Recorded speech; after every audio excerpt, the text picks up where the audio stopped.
Shabbat Shalom. This is Elder Shabar Ben Lewi. Welcome to our listening audience worldwide.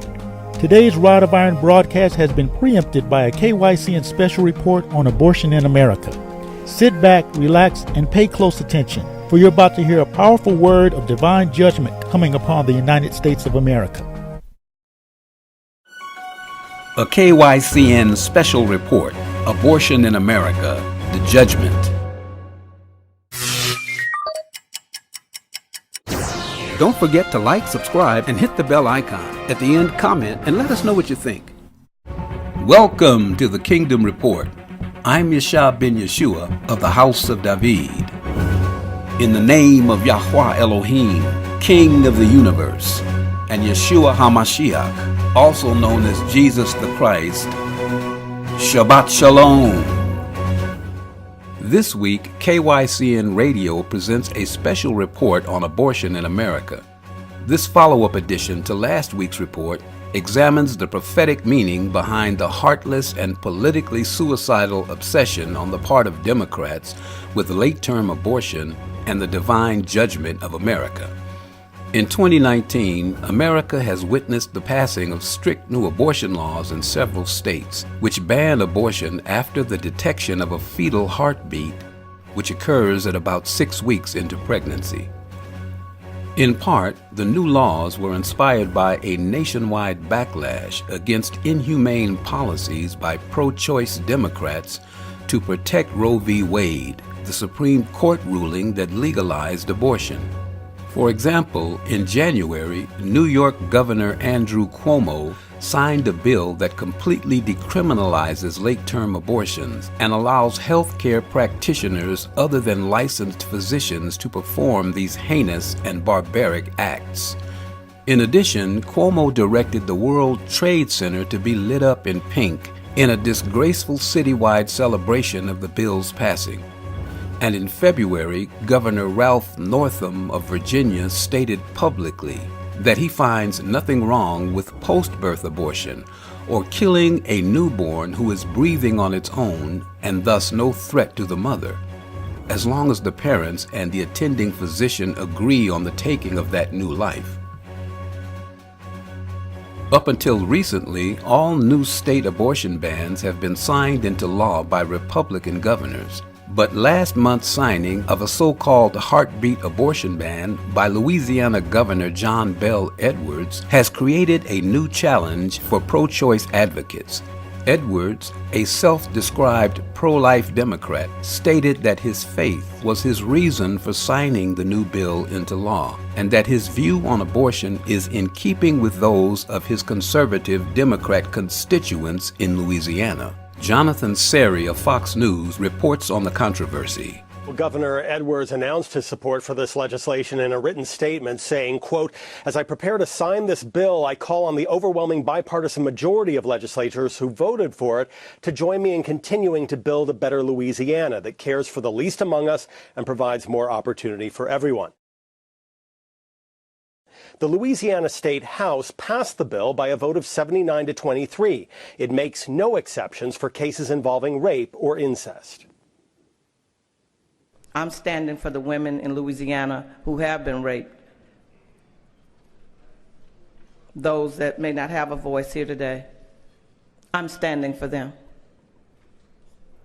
because they should have a voice. We celebrate freedom in America, but I believe that my choice ends when another life begins. The ACLU of Louisiana tweeted, "We're committed to making sure this brazen attack on the constitutional right to abortion access never takes effect." Now, earlier this month, Georgia Governor Brian Kemp signed a similar fetal heartbeat law that's scheduled to go into effect next year. If the courts fail to block that law, Disney CEO Bob Iger said it would become very difficult to continue filming in Georgia. Many people who work for us will not want to work there, and we'll have to heed their wishes in that regard. And as Variety first reported and Fox News can now confirm, Netflix's chief content officer, Ted Sarandos, said his company would have to rethink its investment in Georgia if that state's abortion law takes effect. As a result of the new heartbeat abortion ban in Louisiana, Republicans and pro-life Democrats now face increased resistance from pro-choice advocates as the fight to overturn Roe v. Wade intensifies. These are some very critical new developments in this struggle.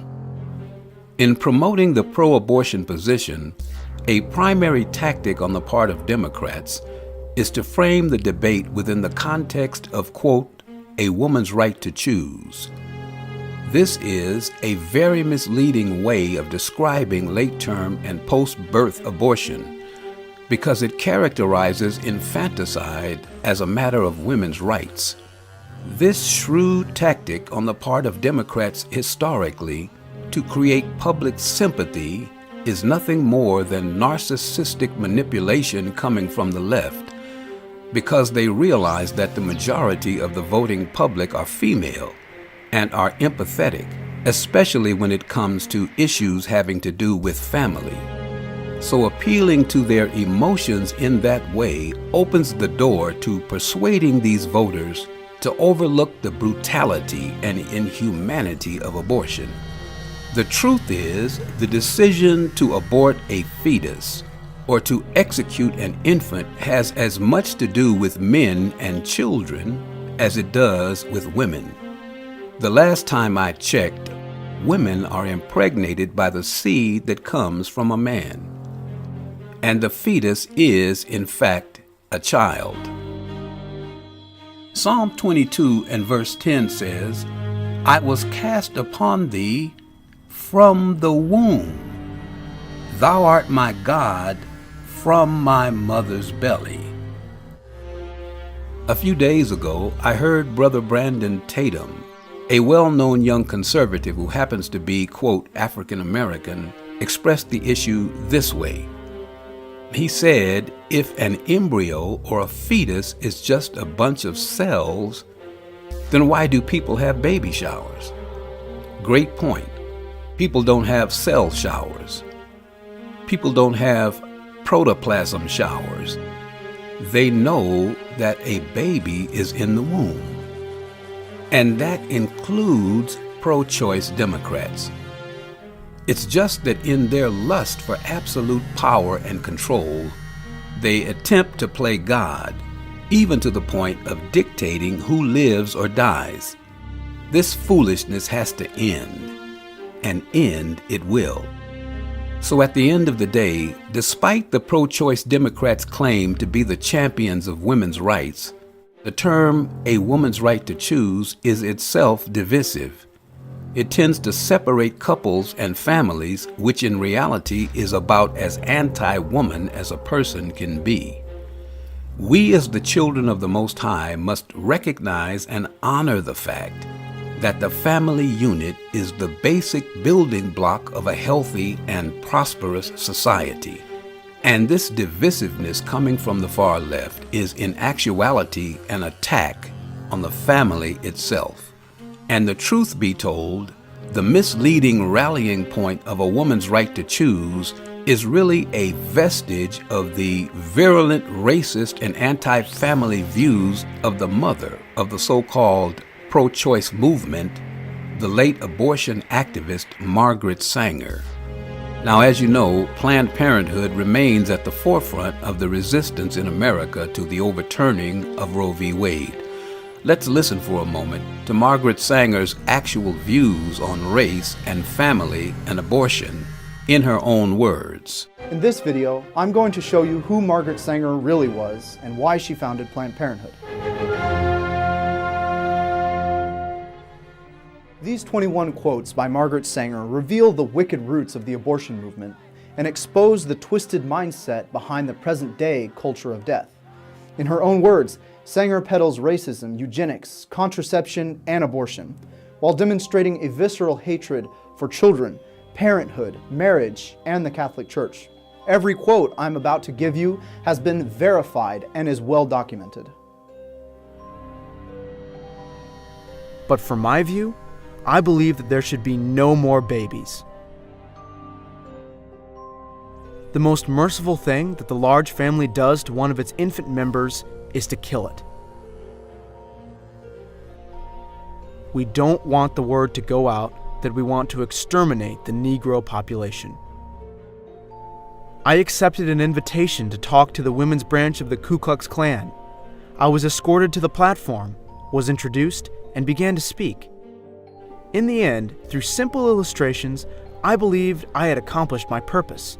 A dozen invitations to speak to similar groups were proffered. Do you believe there is such a thing as sin?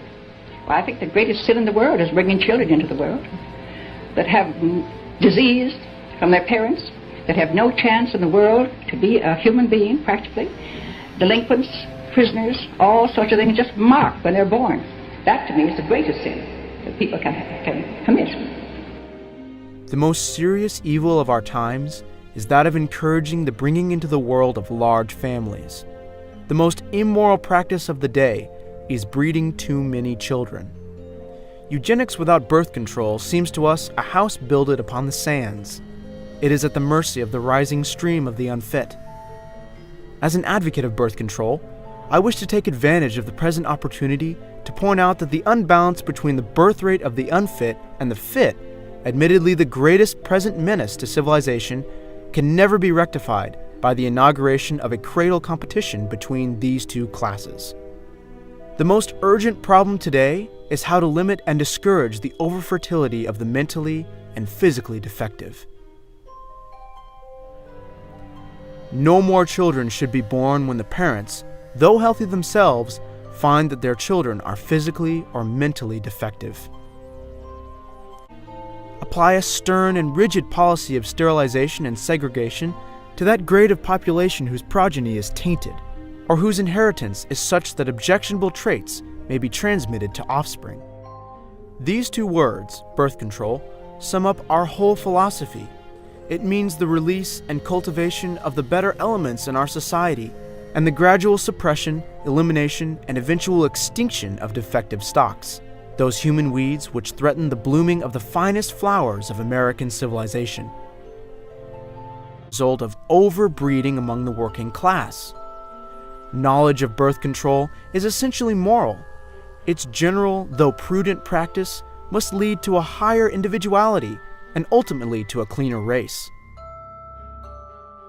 Feeble-mindedness perpetuates itself from the ranks of those who are blandly indifferent to their racial responsibilities, and it is largely this type of humanity we are now drawing upon to populate our world for the generations to come. In this orgy of multiplying and replenishing the earth, this type is pari passu multiplying and perpetuating those direst evils in which we must, if civilization is to survive, extirpate by the very roots. Birth control itself, often denounced as a violation of natural law, is nothing more or less than the facilitation of the process of weeding out the unfit, of preventing the birth of defectives or of those who will become defectives. If we are to make racial progress, this development of womanhood must precede motherhood in every individual woman.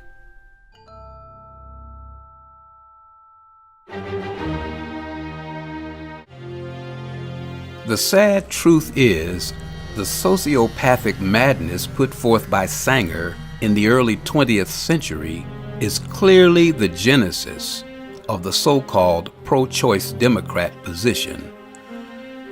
As a matter of fact, the leading Democrat and former Obama administration official, former Secretary of State Hillary Clinton, has herself used very similar language over the years. For example, as First Lady, she referred to our supposed African American youth as predators that must, quote, be brought to heel. And of course, her reference during the 2016 presidential campaign to many of her opponent's supporters as, quote, a basket of deplorables is clearly in lockstep with the sociopathic views of her hero and role model, the late Margaret Sanger. Listen to Clinton's comments on Sanger's influence on her life and worldview. Well, thank you so much. It's great to be back in Houston with so many friends and to have an opportunity to participate in the Planned Parenthood annual meeting. I have to tell you that it was a great privilege when I was told that I would receive this award. I admire Margaret Sanger enormously. Her courage, her tenacity, her vision. Another of my great friends, Ellen Chesler, is here, who wrote a magnificent biography of Margaret Sanger called Woman of Valor. And when I think about what she did all those years ago in Brooklyn, taking on archetypes, taking on attitudes and accusations flowing from all directions, I am really in awe of her. And there are a lot of lessons that we can learn from her life and from the cause she launched and fought for and sacrificed so greatly. And so, we see that the seemingly noble call for a woman's right to choose is in fact nothing more than a genocidal plot to exterminate the Israelites, both Hebrew and otherwise, groups that they have deceitfully mislabeled as African Americans and Christian fanatics. And prophetically speaking, these hidden goals are directly under the demonic influence of a fallen spirit belonging to the forces of Satan that took hold in ancient Egypt and has sought over the centuries to exterminate the children of the promise. Keep not thou silence, O God, hold not thy peace, and be not still, O God. For lo, thine enemies make a tumult, and they that hate thee have lifted up the head. They have taken crafty counsel against thy people, and consulted against thy hidden ones. They have said, Come, and let us cut them off from being a nation, that the name of Israel may no more be in remembrance. In fact, in 2016, as unbelievable as it may seem to many, New York City held a ceremony where they actually unveiled a replica of the ancient arch of Baal, or Baal, which in ancient times symbolized a portal into the spiritual realm to worship this pagan deity, which was and is nothing more than a top minion of Satan himself. Like his father the devil, Baal promises and delivers great power and wealth to those who sacrifice their children to him. And speaking of great wealth, take a look at this event, which by no accident occurred in the financial capital of the world.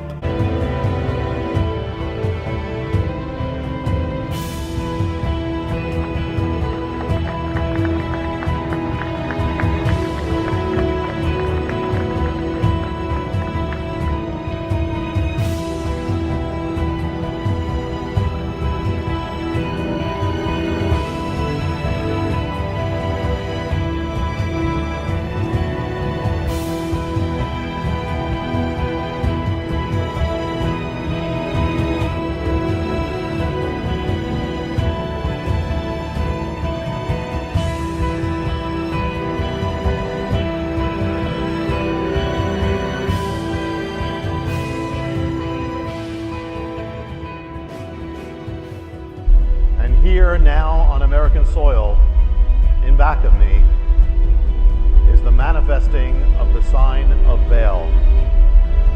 This is a reproduction of the arch that stood in Syria that led to the temple of Baal, the arch through which the worshippers of Baal would go to worship their God, the God of Israel's apostasy. Baal in America. Is this a coincidence? Absolutely not. No word for coincidence even exists in the Hebrew language. The prophetic truth of the matter is, that this cult-like obsession with abortion on the part of Democrats can only be explained within the context of this ancient practice, like the worship of the God of Abraham, Isaac, and Jacob continues to exist in the modern world. Now, some say that as a result of the sacrifice of tens of millions of babies through abortion, human trafficking, organ harvesting, pedophilia, and other unspeakable atrocities, America as a whole is the new Babylon and is doomed to total destruction. And certainly the history of the Democrat Party understandably adds fuel to this very common prophetic error. But the true history of the Republican Party, which was founded in 1854 for the express purpose of freeing the slaves, clearly demonstrates that a just and upright people have coexisted in America right along with those elements who are, in fact, spiritual Babylonians and who are, in fact, headed for divine judgment. This truth has been deliberately hidden up until this point by the blame-shifting Democrats who have been anti-black, anti-Jewish, and anti-Republican from their inception. Concerning America in prophecy, Yeshayahu Isaiah chapter 18 sets forth this prophetic view. Woe to the land shadowing with wings. Now it's interesting that the symbol of America is the eagle, which is beyond the rivers of Ethiopia. Now in ancient times, Ethiopia was used as a phrase that referred to the whole of Africa, or the land of Ham.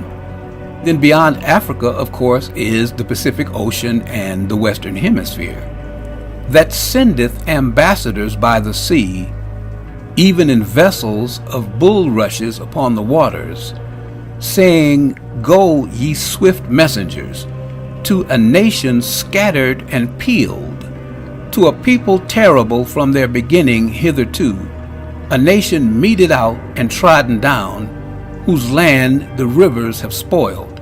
The reality is that as far back as the 9th century BC, King Solomon, along with the Phoenicians, were engaged in trade with people in the Americas. And he even colonized America as far as California and the West Coast. And certainly the discovery of the inscriptions at Los Lobos, New Mexico, for example, clearly is representative of historical evidence of the presence of the ancient Israelites in what is now called America. To a people terrible, meaning feared from their beginning, a nation meted out and trodden down. Now in Hebrew that refers to highly developed, which America clearly is, and whose land the rivers have spoiled. Now the Hebrew says the river has spoiled.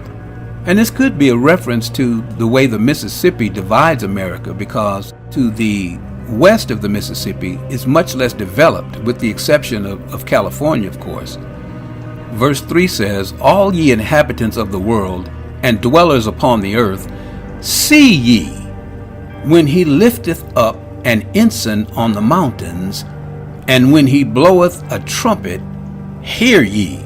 And so this is referencing a nation that the whole world takes heed to. And certainly that's America. I mean, when America sneezes, the world catches a cold. And so clearly this is a reference to such a nation in the last days. For so Yahweh said unto me, I will take my rest, and I will consider in my dwelling place, like a clear heat upon herbs, and like a cloud of dew in the heat of harvest. And afore the harvest, when the bud is perfect, and the sour grape is ripening in the flower, he shall both cut off the sprigs with pruning hooks, and take away and cut down the branches. Now, when the bud is perfect and the sour grape is ripening in the flower, represents something that he is looking for, meaning Yah. And it says without question that the harvest, or the grape harvest, is ripening in this nation, and he will prune it, cutting away the sprigs and taking away the wild branches thereof. Now, one does not prune where there is no fruit. Selah. Verse 6, they shall be left together unto the fowls of the mountains, and to the beasts of the earth. And the fowls shall summer upon them, and the beasts of the earth shall winter upon them. Now, given the fact that this passage is metaphorical, obviously, the fowls of the mountains and the beasts of the earth are representative of powers. In Hebrew, mountains represents high places in authority. For example, Mount Zion, or the Mount of Olives, or Mount Seir, for example, which is a mount of ignominy, of negativity. And the fowls, or the birds, represent spiritual wickedness in high places. And therefore he will leave the sprigs and the wild vines that choke the fruit. So in other words, he will leave those who are unjust and unbelievers and the accusers of the brethren to the demonic powers in the high places. And to the beasts of the earth simply is a reference to the wicked among men who are demonic, walking the earth, looking to devour anything they can find. Verse 7 says, in that time shall the present be brought unto Yahweh of hosts, of a people scattered and peeled, and from a people terrible from their beginning hitherto, a nation meted out and trodden underfoot, whose land the rivers have spoiled, to the place of the name of Yahweh of hosts, the Mount Zion. Now that present to be brought to the Lord represents the saints of the Most High gathered together unto a mass exodus to the land of our fathers. Behold, America, the cutting away of the sprigs and the wild vines that choke off the fruit of the Spirit of Yah is well underway. Let me close with the conservative scholar and filmmaker Dinesh D'Souza's absolutely brilliant argument against so-called abortion rights in America. So the question is about abortion. And I think a good way for me to say a word about it is to actually connect it to the debate with Lincoln. Lincoln, as you know, had a series of famous debates with Douglas. This is Stephen Douglas, the Democrat, on the issue of slavery. And Douglas argued something very interesting. Douglas said that slavery is a really complicated subject on which Americans disagree. I mention this because when I give you the Douglas argument, think of the parallel to the so-called pro-choice argument. Douglas says, we're a big country, some people are for slavery, some people are not. Douglas goes, who knows who's right? Who knows? Douglas goes, let's agree to disagree. Why don't we have every community, every state, every territory decide for itself if it wants to have slavery? So basically what Douglas is saying is not for the individual, but for the community, let's be pro-choice on the issue of slavery. Why? Because it's a controversial issue. So people have religious views on it. You can't impose your morality on somebody else. Douglas's argument is incredibly modern. Very, very familiar to us in this other context. And it's very interesting to hear what Lincoln replies. Because Lincoln replies this. Lincoln basically says that we live in a free country where choice is and should be the overwhelmingly preponderant principle. But, says Lincoln, with one notable exception.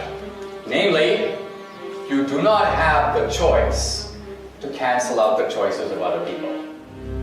You don't. And this is very consistent with John Stuart Mill's idea that you have the right to swing your fist as long as it doesn't come into contact with my jaw. So you have the right to choose, but you cannot crush the choices of another person.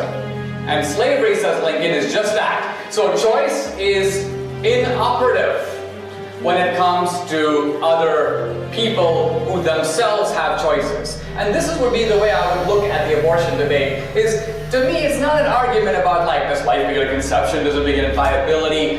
Whatever we think about when it begins, this is a developing life that has choices ahead of it. There is a narrative for this life to live. Clearly it's life, and clearly it's human life. What other kind of life is it? It's not a hippopotamus or an amoeba. So if you concede it's life, and we can't deny it's life, I mean, we have a whole project looking for life on other planets, which is looking for the most minimal indications, which if they were found, you would have a worldwide celebration. Life. Can you imagine if you went to another planet and found a fetus with a heartbeat and motion, and when you try to get it, it moves away in the amniotic fluid, and we're debating, is that life? So I think this is where the sort of Lincoln model to me is eye-opening.